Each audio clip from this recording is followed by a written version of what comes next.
Bismillah walhamdulillah wa salatu wa salam ala rasulillah. So this installation will be to review the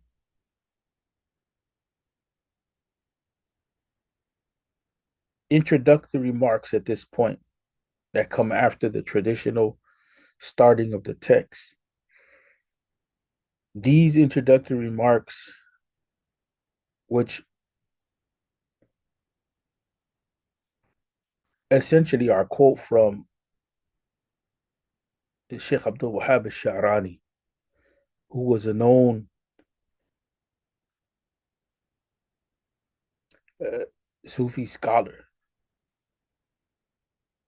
but of knowledge and rank.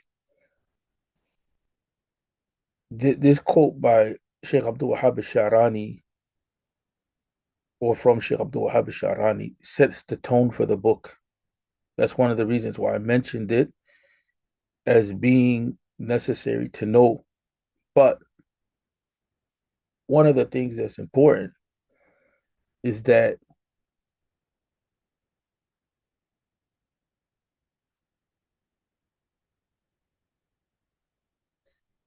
the text, the Aqidah piece, ends with referring back to uh, the same point that the text was initiated, because we can take this as a separate text in and of itself. Okay, so Sheikh Sharani, Abdul Wahab Sharani, and you should know that name. Okay, Sheikh Abdul Wahab Sharani, Sheikh Uthman then Fodi calls on him, as well as Sheikh Ahmed Zarruq. He is not that visible. There's other works of Sheikh Uthman then Fodio in which it becomes very visible that he's part of this revivalist reform effort among Sufi scholars. Right. So one of them is Suyuti, one of them is Ahmed Zarruq, one of them is Abdul Wahab Sharani. There is in the work of Uthman bin Fodi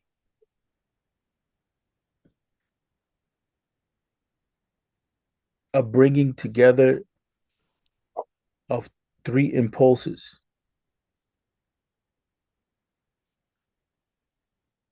certain tendencies coming from the Hanbali school by way of Abdul Qadir al-Jilani, rahmatullahi alayhi;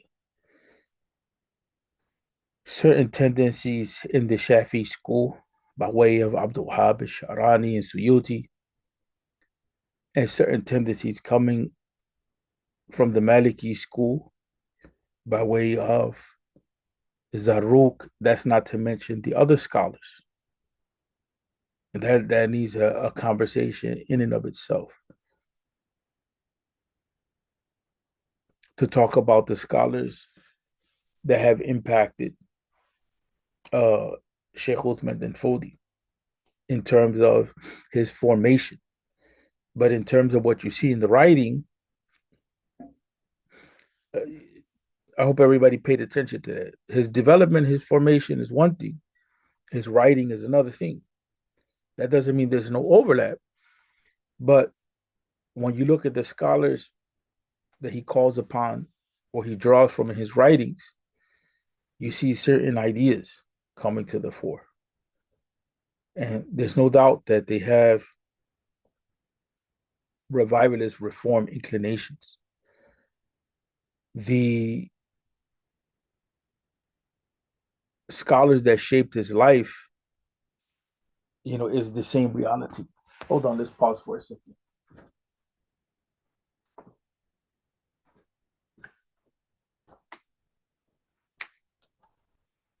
So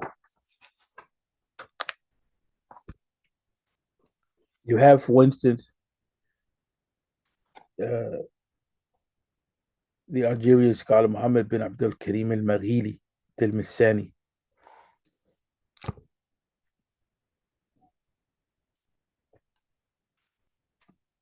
The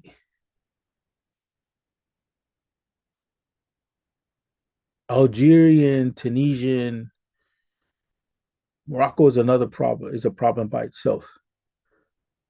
But Algeria is a very interesting place. One of my teachers, one of my teachers, main teachers was from Algeria, Sheikh Mohammed Mahdi Jabullah. Uh, he's actually the Imam of the Masjid of Ibn Badis. So you have your own revivalist trend there. And I don't want to get into that to too much detail because we're going to end up deviating from what I wanted to do. But you have people like El Maghili who impacted him on the level of the political um,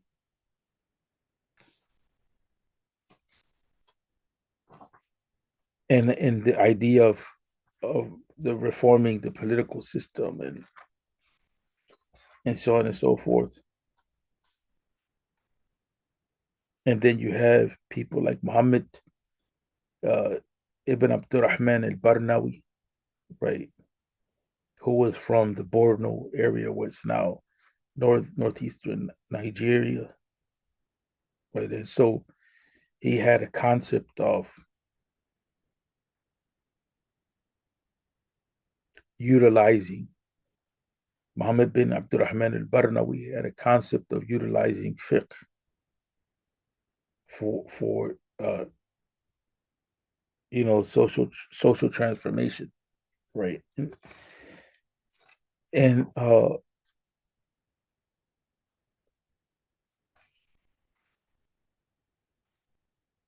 there were a couple of others, but those are some of the main ones, right? That you see from behind the scenes.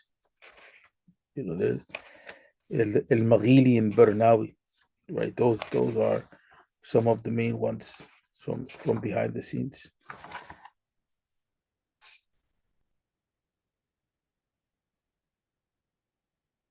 They had impacted him.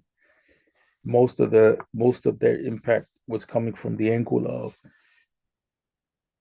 the role of the leader in the Muslim community and the issue of social justice. That's where you begin to see a turn or a transformation, especially in the writings of the West African and North African Maliki school, which this stuff is not always brought out, but it's there and makes it a little different than um, the way that fiqh is understood in other sectors of learning, so to speak. There was one more scholar, but uh, his aside from his father and so on and so forth. Oh, it was Jibril bin Omar. It was Jibril bin Omar. That's who it was. Jibril bin Omar had the concept of reviving the deen. Maghili focused for Abdul Karim al Maghili focused on the role of just government that's from the angle of the leadership. Right. Abdurrahman al Barnawi focused on fiqh and and the role that fiqh had in terms of Muhammad bin Abdurrahman al Barnawi in terms of establishing justice and especially within the economy. And then Jibril bin Umar, he laid down the foundations of revival overall for Sheikh Uthman bin Fodi.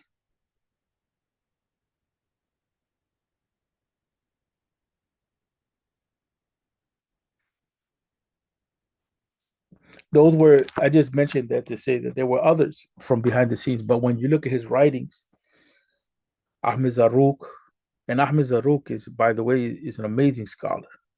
It's an amazing scholar. Abdul Hafiz Sharani, the Suyuti. So he's drawing from the Shafi school. He's drawing from the Hanbali school. He's drawing from hadith scholars. He's drawing from the people of fiqh, from the people of tasawwuf. He's drawing from a lot of these different tendencies. But overall, there's an athari inclination. And that's why the athari approach is a little more wide than uh, the Najdi Dawah. The Najdi Dawah has its own. Najdi Dawah means, the Dawah that came from Saudi Arabia. And that's a conversation in and of itself. I don't want to get into that too deep right now. But here, Sharani represents an Athari tendency in that he's centralizing the Quran, especially in Aqidah. I don't have enough research into Uthman bin Fodi to see if the idea, if he brought it into his writings strictly because of Abdul Wahab al-Sharani, but at least in this text, the foundation is um, showing that Sharani is the one that's leading this. Although I know that in other books I have studied of Sheikh Uthman bin Fodi, he mentions the role of Zaruk in understanding the Dalil. Zaruk lays down that foundation. Why? Because there's corruption in Tasawwuf. There's corruption among the Sufis. Sharani doesn't like the over excess on reason. And that's a tendency among the Sufis anyway. The Sufis were known to be critical of the scholars of Ilm al-Kalam uh, because of the over reliance on reason or the over reliance on philosophizing about Allah and not having an experience uh, with Allah. May Allah, allow us to benefit from Iman. So in any event, the book begins with quoting Sharani, and this section ends with quoting Sharani. So Sheikh Uthman bin Fodi repeats once again, these are the foundations of the deen, the ilahiyat, nabawiyat, samayiyat. Allah has established these foundations. I retranslated this, so I have some nuance in how I'm talking about it. How Allah has established all of these foundations in the lofty Quran or the mighty Quran. Whatever we did not mention in it, realize that it is subsumed elsewhere in the book. That part, as far as I'm concerned, is problematic in the translation because it seemed as though what the Sheikh was saying was that the foundations of the deen. Can you guys see that the foundations of the deen? Yeah, we could see. Did you see before, or was it being blocked by something? No, we could see it. It's And good. before was the same or no? I don't know. I was typing. Okay, so he begins this section. This is at the end of the Usul al-Din section. These are the foundations of the Deen. Okay, see, he says that these are the foundations of the Deen. In the Arabic, it says What page is that, Sheikh? and the PDF is 24. I don't know. There's no type, no page numbers. Oh, yeah, there is. In the Arabic, there's no page number. It's 24 is exact. The page, the original page number and the PDF page number overlap. So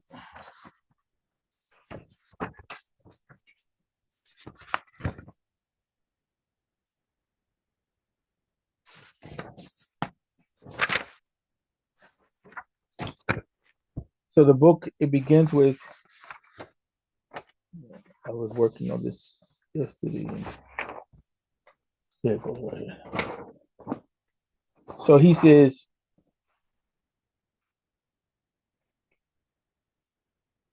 فهذه أصول الدين لهياتها ونبوياتها وسمياتها قد أثبتها الله تعالى كلها وكلها في القرآن العظيم.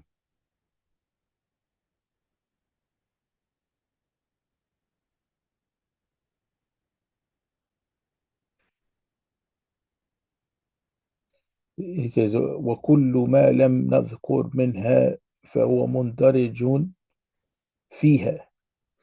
And so here is the issue of pronouns, or the issue of the dema'id. When you say like it is not a clear term. What does it refer to? So for instance, if we're having a conversation and I mention a pen, like I was holding the, I wrote the sentence with this black pen. And then I continue the sentence and then I say,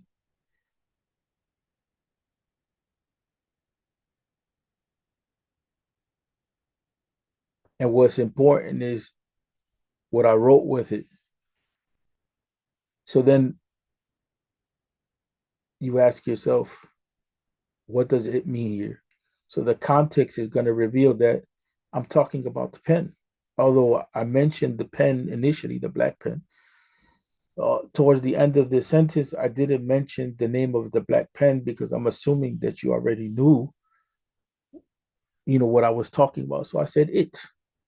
So sometimes that type of thing happens in the Arabic language. But if the sentence is prolonged out,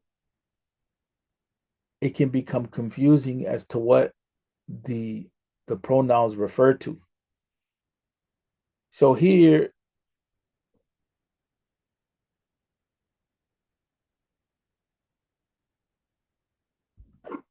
to me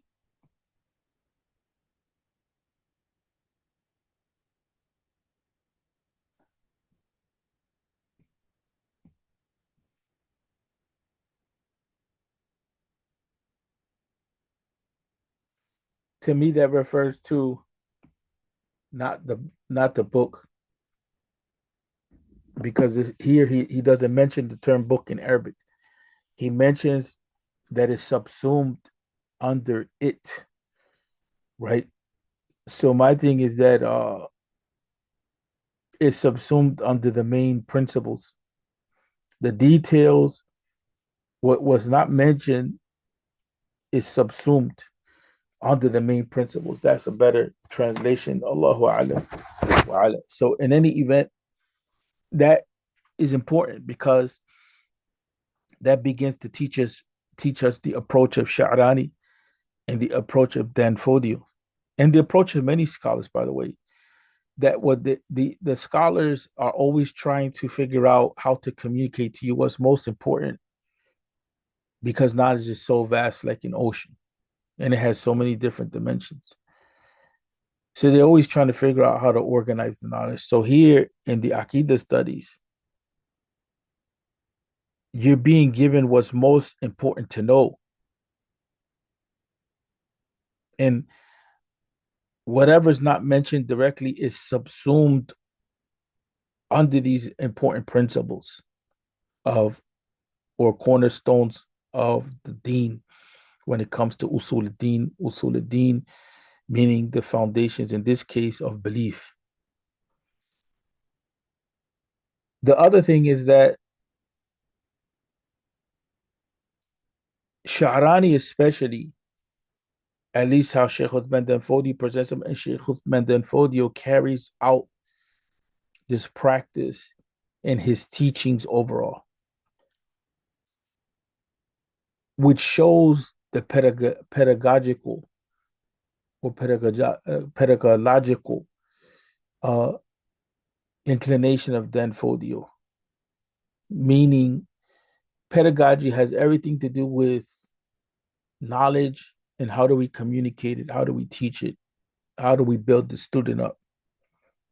What's the approach? What are the approaches that are better or suitable on certain occasions? So on and so forth. Sheikh Uthman then Fodi, like Sharani,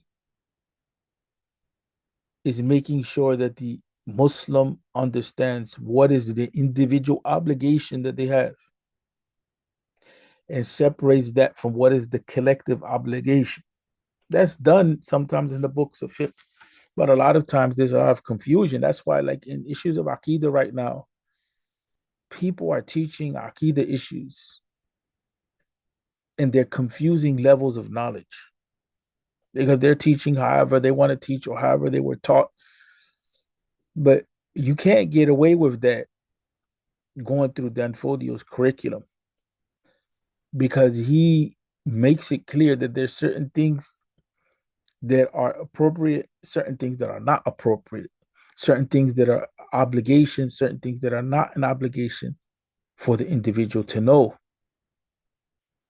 That doesn't mean like for me on a personal level, ilm al-kalam has its place, but it's not in the general public.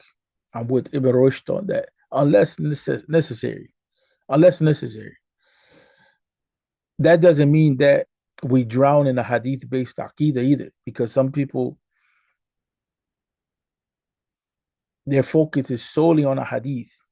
Although they say Quran and Sunnah, but their focus is solely on hadith. No, the centrality of the Quran, and that's a unique feature, especially of the Maliki madhab and the Hanafi madhab, the centrality of the Quran.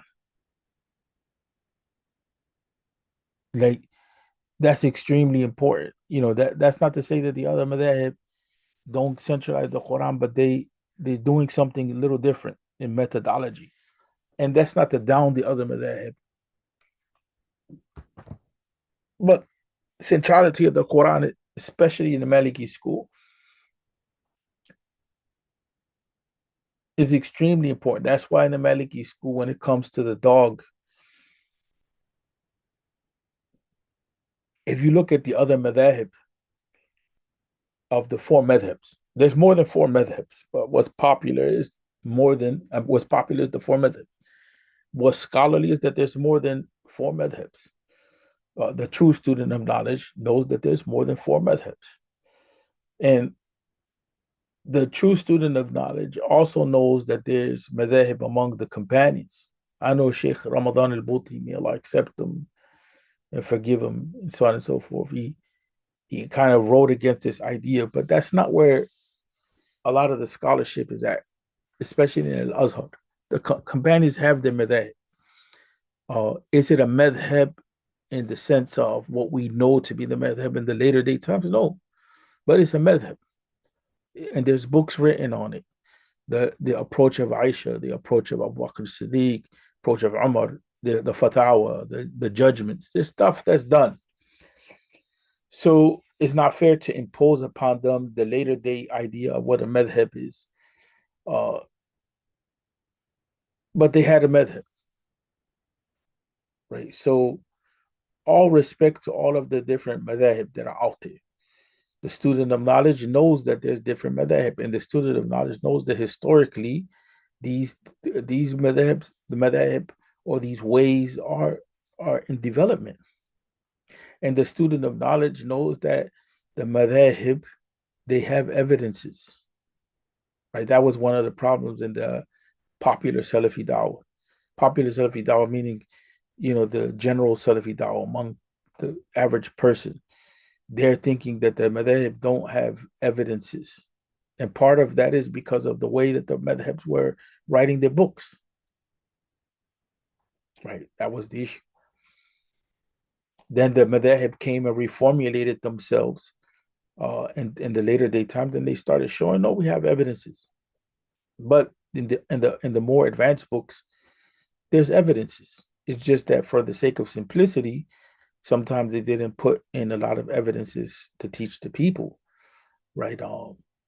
Sometimes there was other reasons that they did it, but there's no such thing that the madhabs don't have evidences. That's we understand what the Salafi Dawah is saying, but that's not correct. Aside from that, going back to our point, there's other madhab outside of the four madhabs. There's madhabs among the companions. The madhab are evolving with time.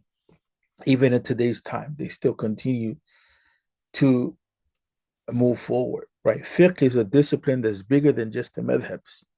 Fiqh includes the study of hadith, it includes study of ayat of the Quran. Fiqh is more than just the madhabs. It shouldn't be just limited to one madhab or just the madhab by itself. Okay, all of that aside, the uniqueness of the Maliki school. When you look at the Maliki school with regard to the dog, the Maliki school prefers the position of the Quran and then forces the hadith to conform to the Quran in alignment. Why? Because the Maliki school points to the fact that the Quran talks about the dogs being employed or utilized in hunting. So if they were impure, why would Allah allow the saliva of the dog to touch the beast of prey, whether it's a fowl or whatever else that you're using the dog for hunting? It doesn't align. It doesn't align. So the hadith, when it talks about impurity, is taken is not taken literally. So the issue of cleaning the bowl, more in specific, that the dog would lick, that act is an act of ibadah, is an act of submitting to the text, but is not representative of the reality. That hadith that indicates to the bowl that the dog licks having to be cleaned is not because the dog is impure, it's because it's an act of worship, right? And part of the evidence that's ushered in is that the dog is allowed to hunt. And in the hunting process, the dog's mouth, its teeth, its saliva, its tongue, all of that touches uh, the catch, so to speak. So the Malikis, they have a way of dealing with the Quran that's unique, uh, and the Hanafis as well. Those two schools out of the four schools are the oldest schools, and they were established before the codification of Hadith. That's why you have to understand the methodology of those schools because they existed before the codification of Hadith. So these schools go way back, right, to the time of the Tabi'in. And that's not to say that the later day scholars don't have the issues. And that's where the Salafis are correct, that some of the later day scholars, may Allah bless them for their sincerity, but they're weak. Some of them are very weak in dealing with Hadith. They transmit opinions that are problematic. They transmit a hadith that have issues. The Salafis are 100% correct in that. They're not the only ones that say that. Many others have said that as well.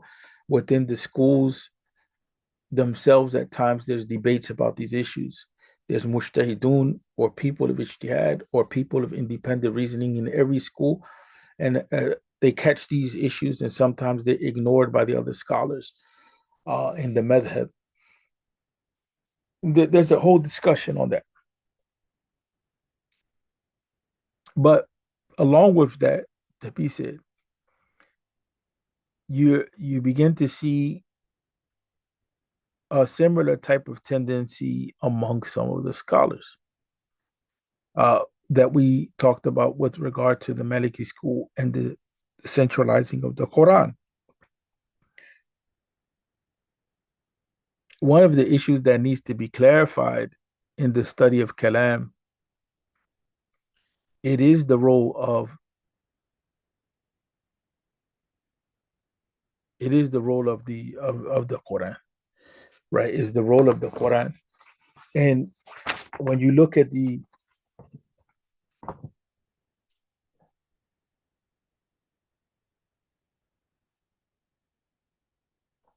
When you look at this section here towards the bottom,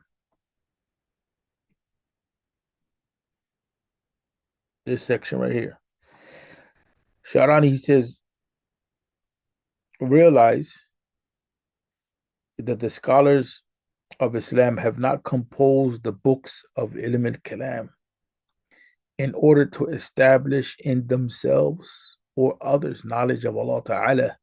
That's important. They have only composed it as a deterrent against the opponents of the deen, who are the philosophers and the Mu'tazila. So the scholars, may Allah be pleased with them, only sought to establish definitive proofs against them in order to return them to the beliefs of what is obligatory from Iman in accordance with what the messengers came with from their Lord. Okay, so one of the things that's going on here is with the plethora of knowledge and the loosening up in education, standardization as well of education, meaning you start mainstreaming ideas. These subtle detailed points get lost. Imam al-Ghazali mentioned the same thing with regard to his criticism of Kalam. And for whatever reason, these insights are not transmitted into the mainstream of scholarly thinking at times. Sharani is a Sufi. Many of the Sufis have a tendency of looking at the objectives behind things. That's why the knowledge of maqasid of Sharia or the objectives of the Sharia was developed within. It didn't originate, but it was developed. It was added on among some Sufis. But you see, the knowledge of the maqasid of the Sharia, it begins to show itself with Umar bin Khattab, Aisha, uh, Ibn Abbas, Ali. Ibn Umar had a more literalist tendency. And that's why, we it's important to know the pathways of the Sahaba. So the Zahiri school develops, the Zahiri madhab develops, and in many ways, its predecessor is Ibn Umar. And the Salafist tendency that leans more towards literalism, it has its precedent in people like Ibn Umar. And that's why having a bird's eye view is important.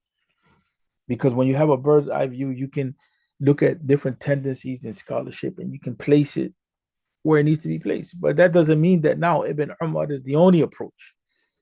That's what we have to bring to the fore. But in any event, let's get back to our point here. So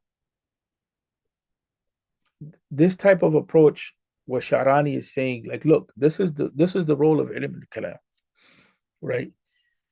Uh, the role of ilm al-kalam is not to establish aqidah in yourself. Why is he saying that?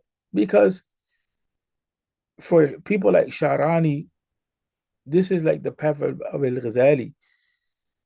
The idea of establishing belief in Allah is going to come through worship. It's not going to come through a philosophical understanding of who Allah is. On top of that, look at what he says, putting evidences in their proper places. So he says here, I'm here right now at the top. He says, how is it possible for someone to seek proof for the soundness of these meanings by his reason, meanings in Aqidah? That's what he's talking about. For what has been obligatory from the believers by means of intellectual proofs after the definitive proofs have been established from the Quran and the Sunnah. I am amazed in this time when gnosis of Allah, gnosis of Allah is ma'rifatullah, or knowledge of who Allah is sought after by means of proof, and how those who do not study these proofs are even called a disbeliever. He's talking about the excesses among the scholars of Ilm al-Kalam. What was his state before he studied these proofs. Was he Muslim or not? Did he pray and fast or not? Was he firmly established on the oneness of Allah Ta'ala and His kingdom, and that Muhammad is the messenger or not, or of Allah or not? For if he believed in all of the above, then his state is that of the common believer. He should be left alone with what he has from Iman in accordance with his fitrah. Ibn Taymiyyah developed this idea of fitrah. Not only him, others as well. He's not unique in that. Uh, so the point being here is that now when we talk about reading the tradition, we have to learn how to read in between the lines. We have to learn how to benefit. Like so here, but what are we benefiting from? Well, Sheikh Usman bin Fodio benefited from Sha'rani. Let's leave it at that because he's not mentioning anybody else right now. And he took what Sha'rani said seriously to the point that he begins the book and ends the book with Sha'rani, the book of Aqidah, the Usul al-Din part. We didn't study the rest of the book. So we're not talking about the rest of this book on the Reliance. So Sha'rani's argument is that the Quran is a dalil al-qat'i al-ma'soom. It is the evidence which is infallible, which is definitive, which is not subject to real doubt. Okay, for a number of different reasons, because of the transmission of the Quran, of it being revelation, and so on and so forth. Transmission here meaning that it's transmitted in an unbroken uh, series of transmission, and there's no doubting the authenticity of the Quran. We may have differences on certain meanings, but those things have to be established with proof. So he's ranking the evidence of the Quran, and then he mentioned here the Sunnah, which Sheikh Uthman Fodio in this book doesn't deal with a hadith. But in Mirror of the Student, he brings in and ushers in, a whole bunch of a hadith. So he adds another layer to this. But here, Sha'rani is bringing to the fore the centrality of the Quran, and he's also bringing in a point that's important, which when it comes to education, that we have to be careful how we're dealing with the general public. And I've mentioned that many times. I focus on this a lot out over these months. And so here he's making the role of ilm al-kalam to defend the deen against doubt and those problems that come up philosophically and otherwise, right? But when it comes to personal development, a focus on the Quran and a focus on ibadah and a focus on working with our own desires and so on and so forth, that's the way to the ma'rifah of Allah or the gnosis of Allah. That's what he's arguing, as well as the Quran itself and the Sunnah, right? To focus on the Quran and to focus on the reflection on the creation. That's a method that has been lost, right? Because the scholars of Kalam, some of them pushed reason so high that they were like, we have to have philosophical proof for who Allah is. So they deviated somewhat, not sometimes in a negative way, sometimes not in a so-called negative way, but what definitely happened is that the way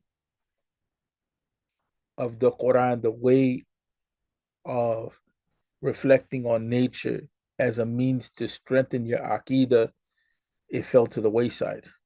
And that's what they're reviving. That's what they are reviving. So when we go back to the beginning. Question. Hold on a second. Okay.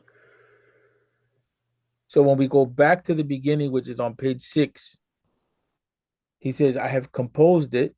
Sheikh Uthman Fodi is talking now, this book, in order to explain what Allah Ta'ala says in his book and what his messenger says in his sunnah concerning the science of the foundation of the deen, the sciences of the outward and the inward branches of the deen. That classification of knowledge, Sheikh Uthman and Fodio makes that unique because he's basing that on the Hadith of Jibreel. And I had mentioned that in the uh, study guide. But then he moves and he mentions Sha'rani again, and this is how he initiates the book. We were dealing with the end of the book, Sha'rani, what he was saying, which I feel as though he should have probably put what Sha'rani was saying at the beginning, but whatever. It doesn't matter. What ends up being the case is after you study this book, you kind of understand the logic of what Sheikh Uthman Dan Fodi is getting at, because he's summarizing why it is that he's taking this approach in teaching, right?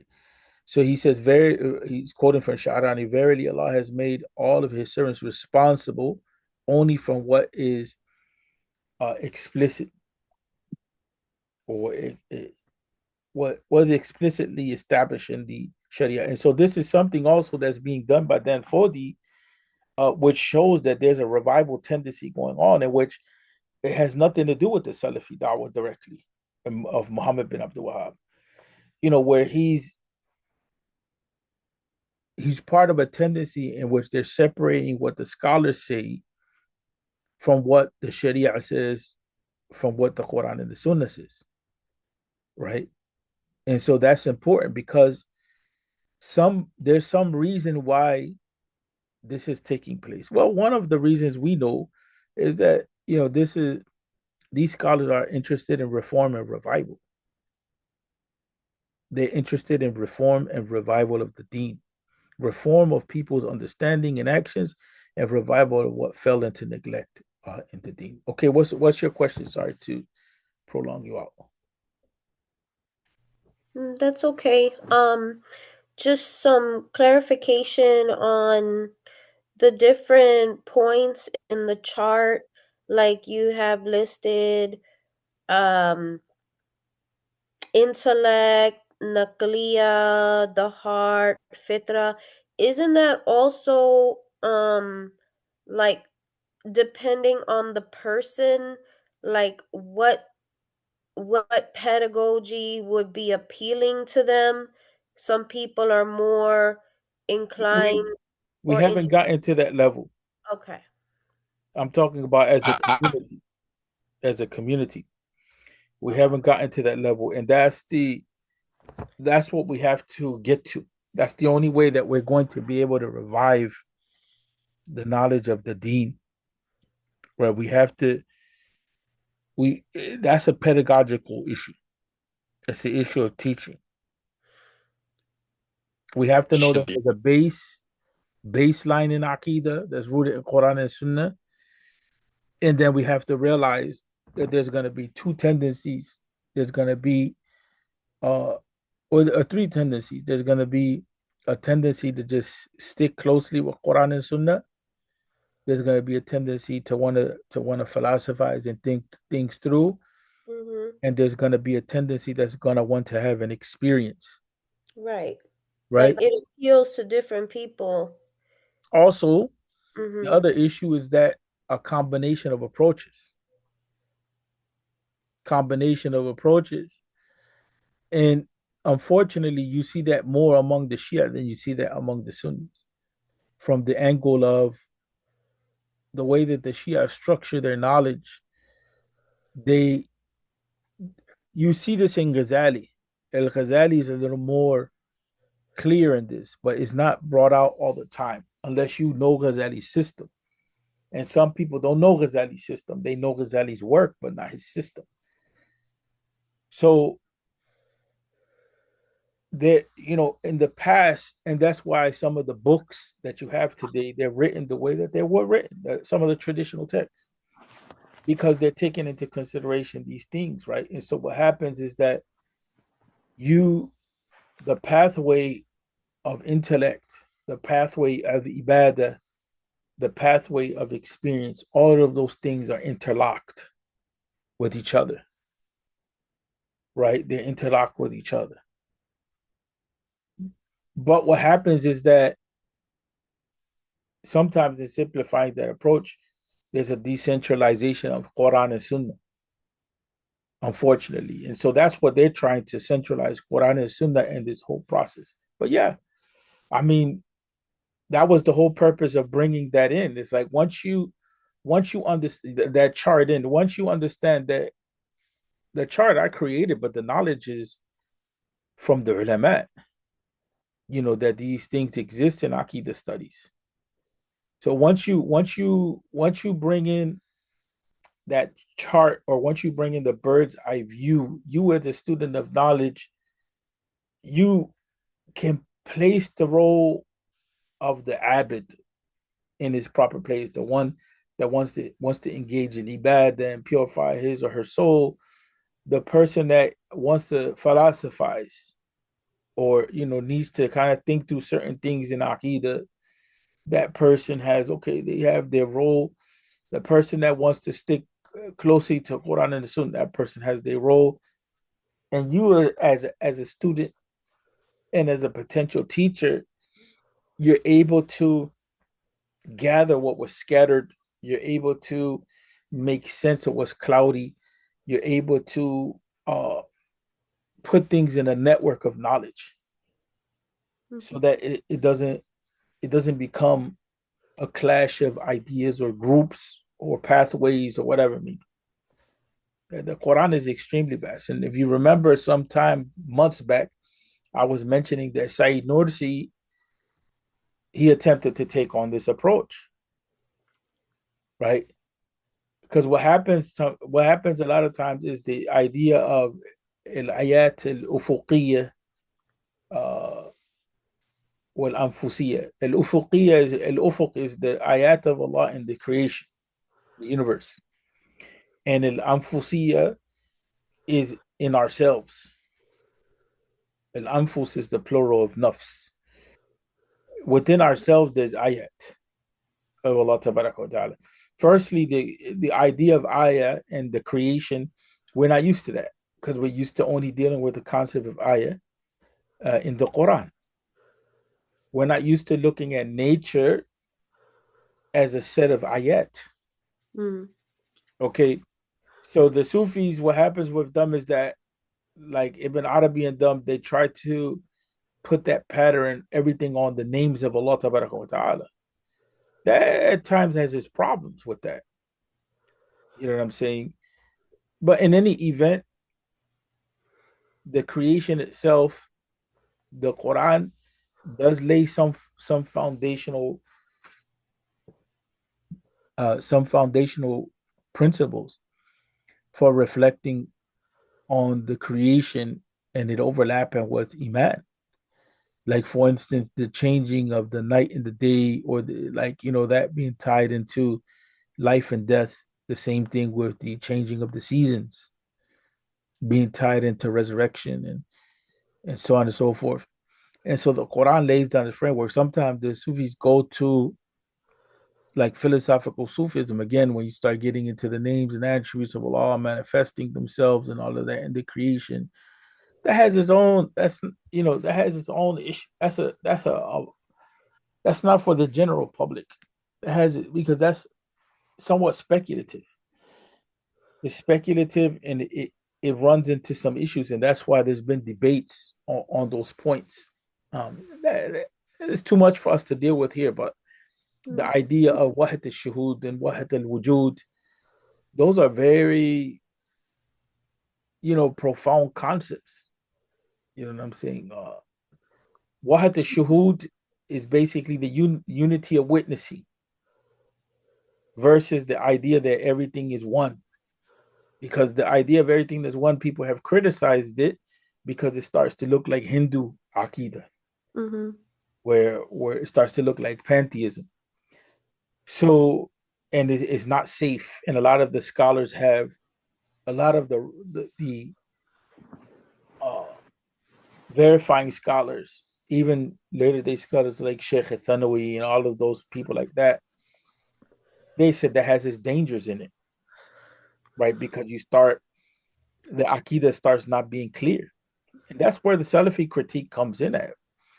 The Salafi sword in that regard is important because the idea of the Sahaba is key. You understand what I'm saying? Without that, anybody can make up whatever they want. The that doesn't mean that they're always right. No, it's not about that. It's about the role of the Sahaba in understanding things. Hmm. You know what I'm Sheikh saying? Yusuf, I think Brother Hanif was trying to ask a question. I'm sorry. Can you hear me? Yeah.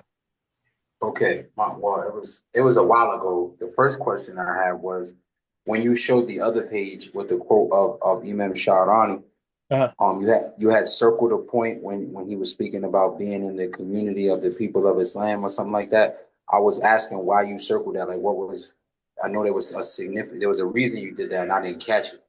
That was the first part, and then I had cut out. Like Zoom kicked me out when you were speaking about why we need a bird's eye view, and I was trying to ask you, could you just repeat that point of why we need a bird's eye view? Yeah, I have the recording in that regard. So that Okay, all you right. can My cover in the apologies. recording. As far as the circling of the point that he made, the Arabic is much more uh delightful in terms of what Sharani is saying because you can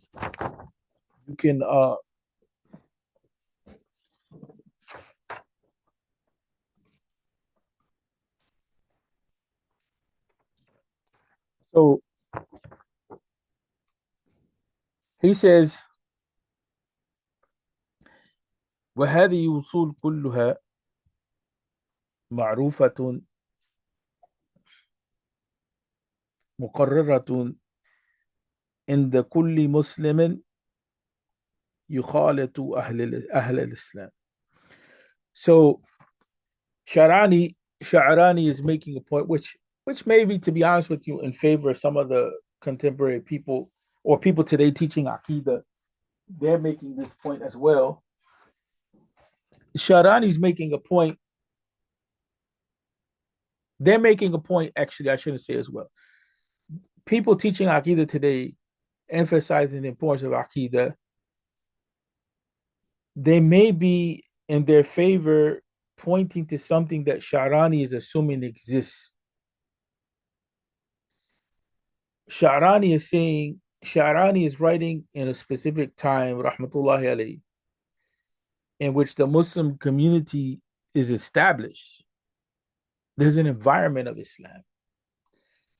So the average person can learn their deen just by associating with the Muslims,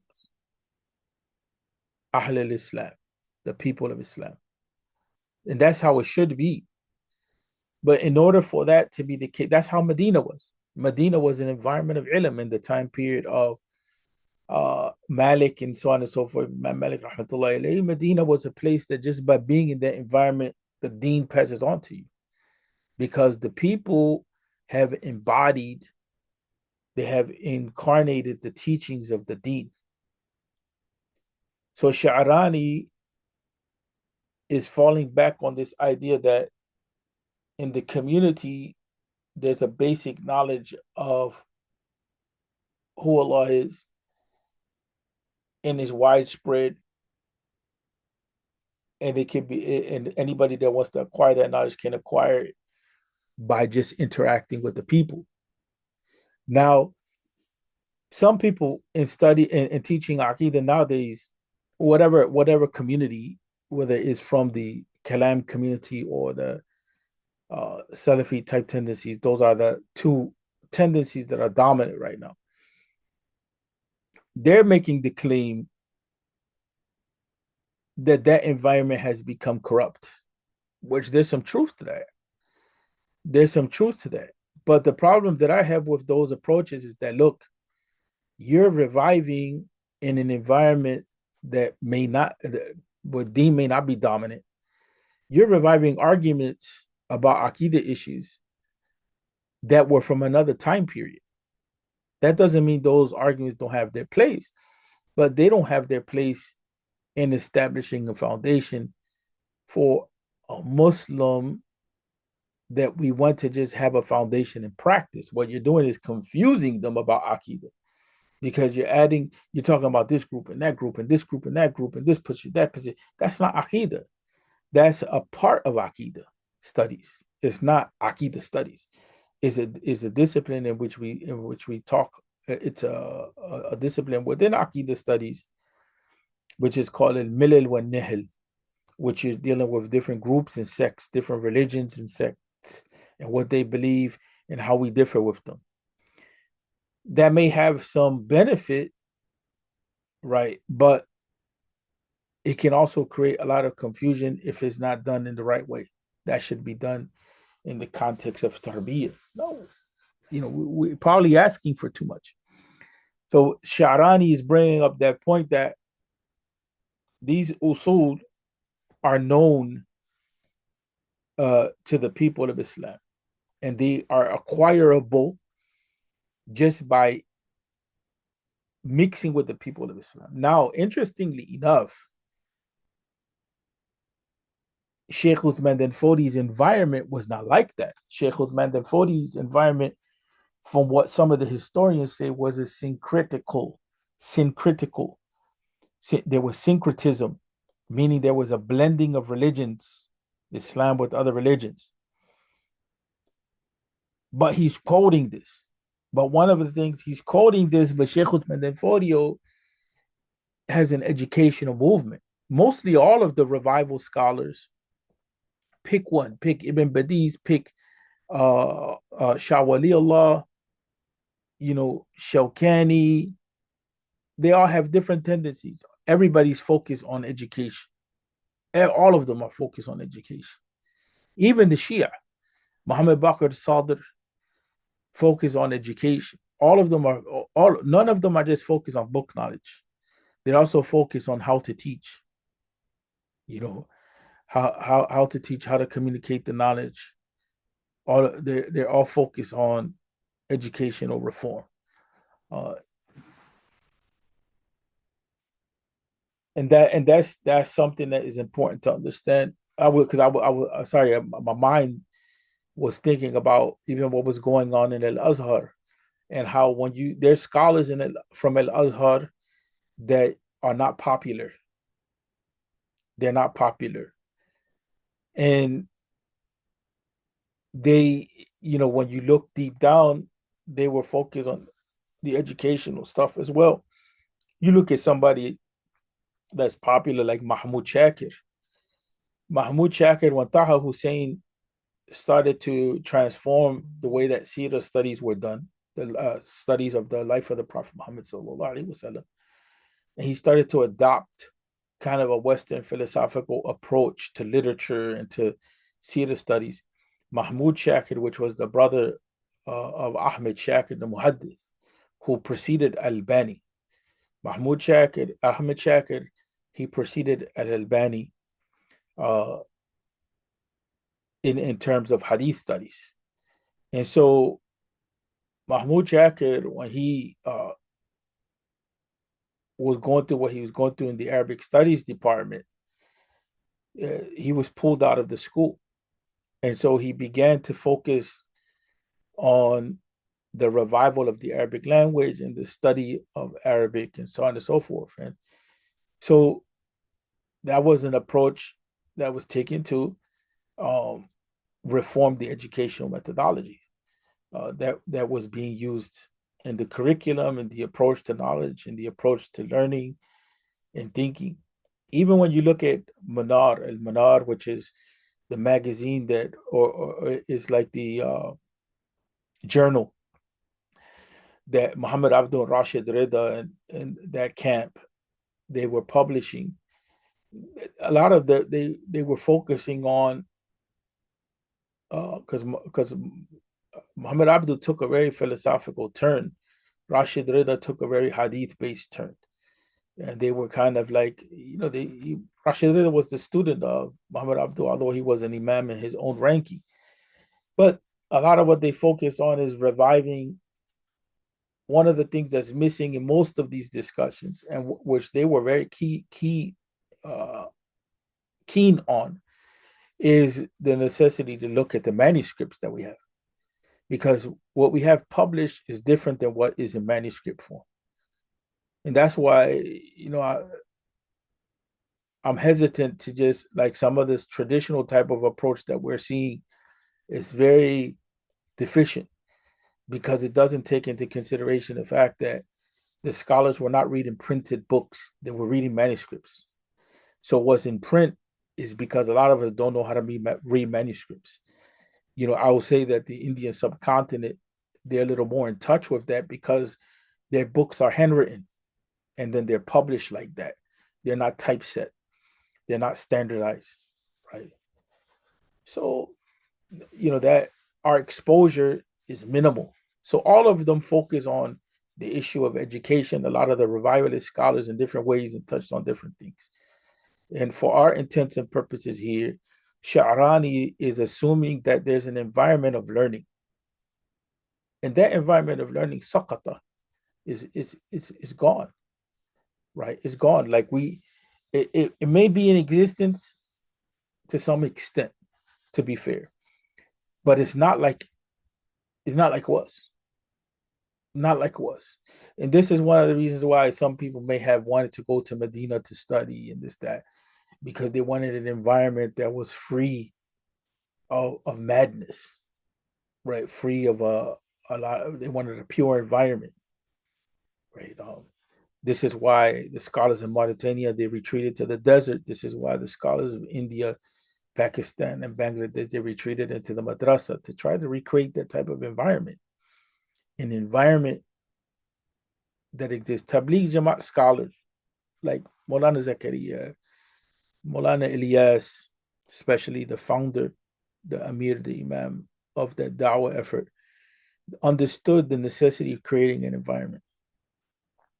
So what they did was they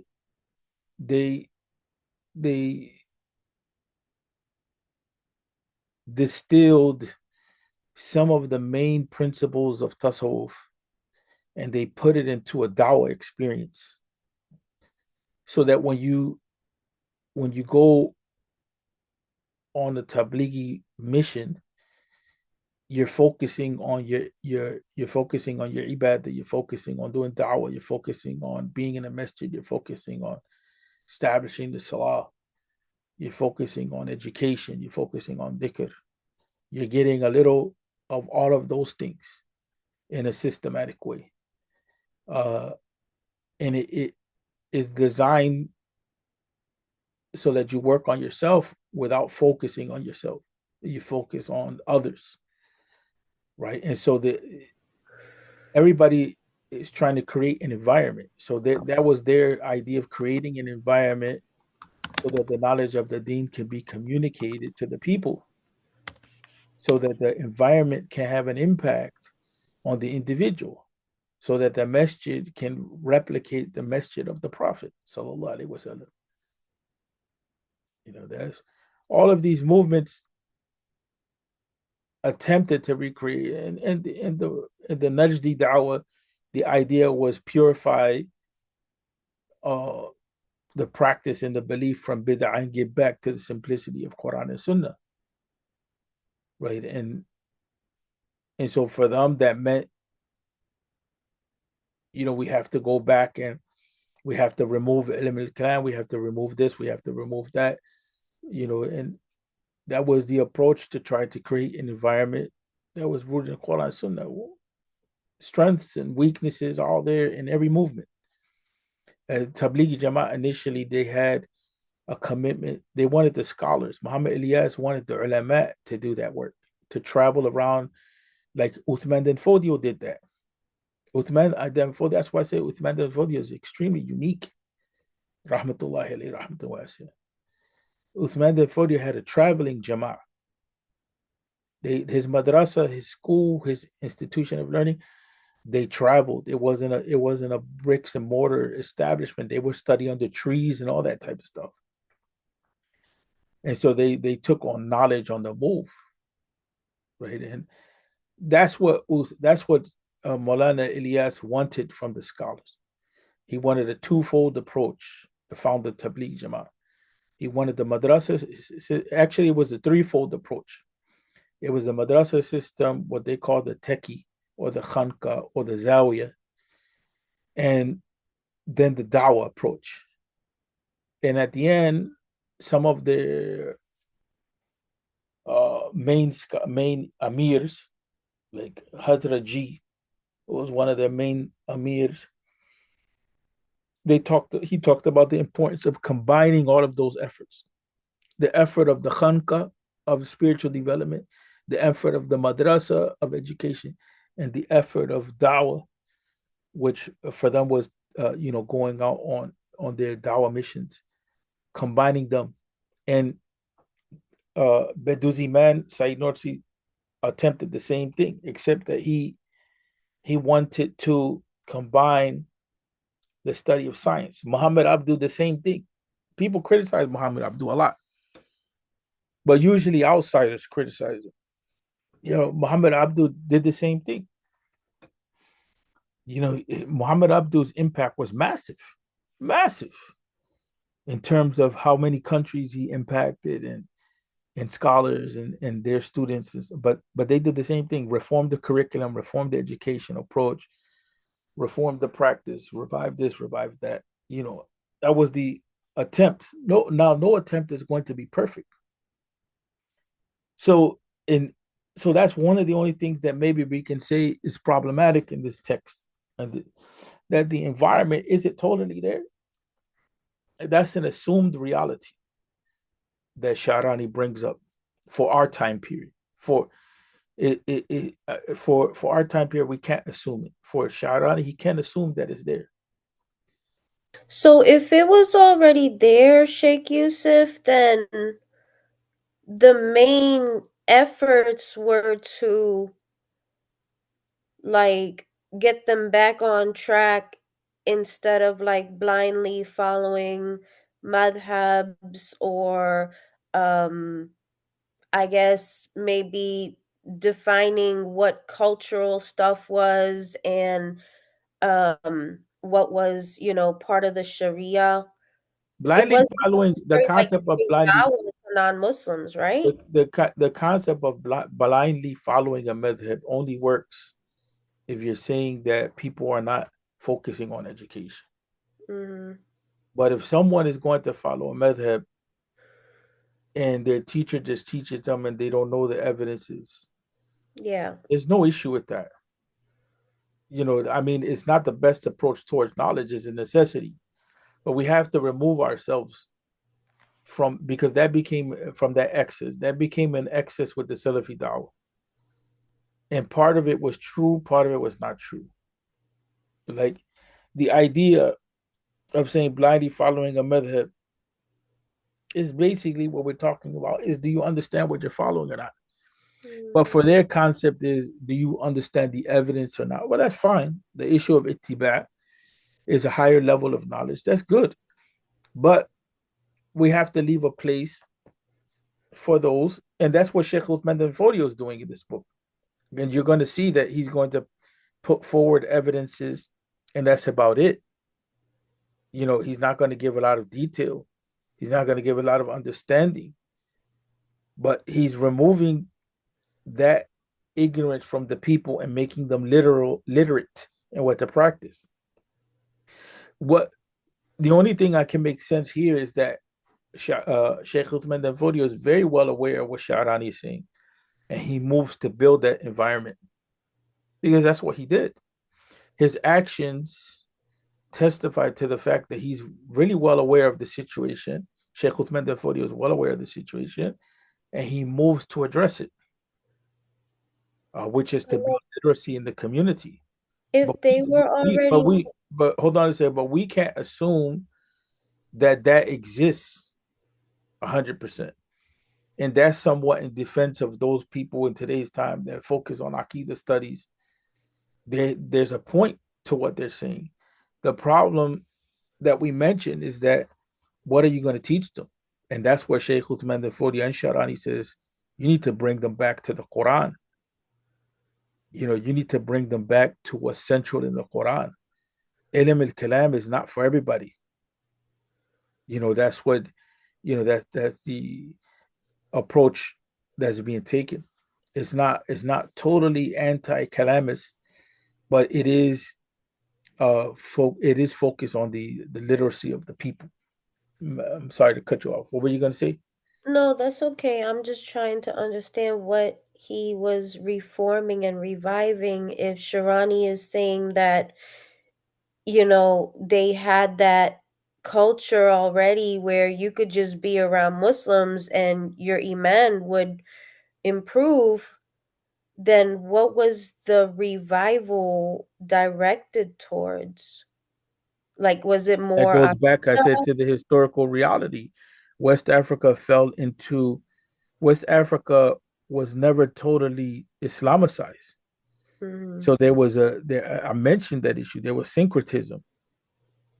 They would blend the religion with tribal practices that existed from other religious practices. Okay.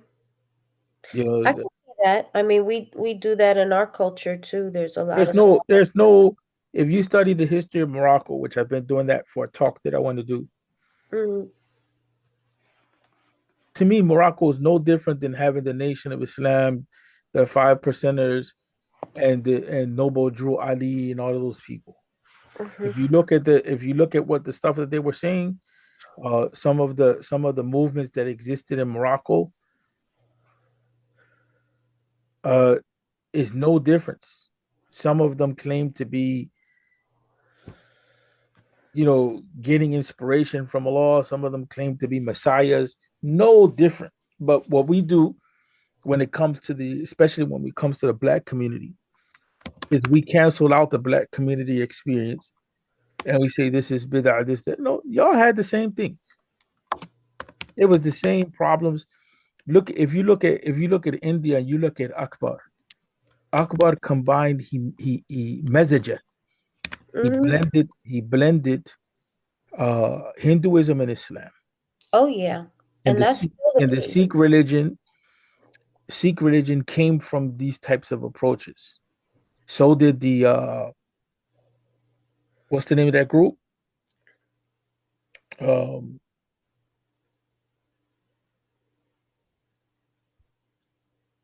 Afghan, huh? Ismaili. Not the Ismailis. They're popular in today's time. They're popular in today's time. Uh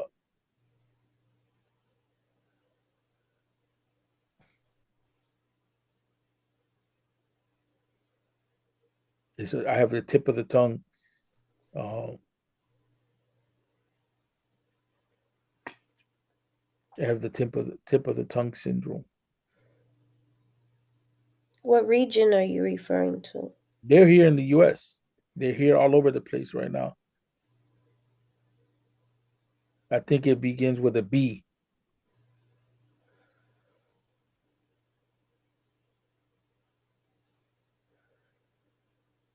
SubhanAllah. Berbers? Huh? Not Berbers. Berber? No, Oh. Berbers is a tribe.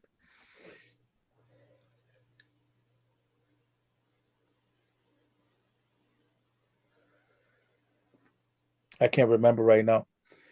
They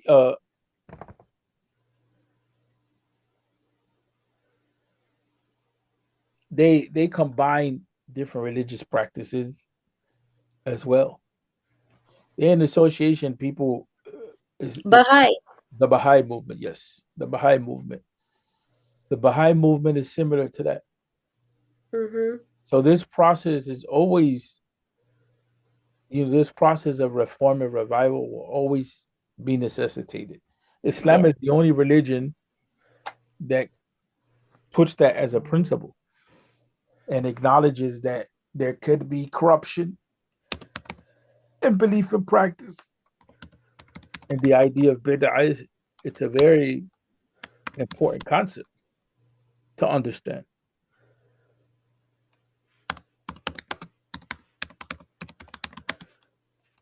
Can we look at the 13 points you mentioned? I think we covered too much today. We can look at it. It's going to have to be another session though.